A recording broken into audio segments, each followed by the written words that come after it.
Колега, започваме протокол за Ultrabond MS Rapid. Трябва ни бързо, здраво и силно залепване. Трябва да хване веднага. Натискаме и изчакваме. Вдигам и изправям. А сега да пробваме и с втора тухла. Наблюдавайте. Подходящ е както за леки, така и за тежки строителни материали. Тук най-впечатляваща е здравината. Може да бъде използван както за вътрешни, така и за външни употреби. Ето вижте. Да пробваме и с четвърта тухла. Нямаме. Невиждано. А сега да пробваме и върху влажни повърхности. Това е много важно. Проявява същите предимства и характеристики и при влажна повърхност. А сега направете демонстрация за правилно полагане, моля.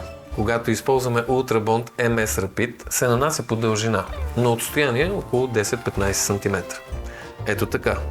Не е правилно, когато са твърде близо една до друга.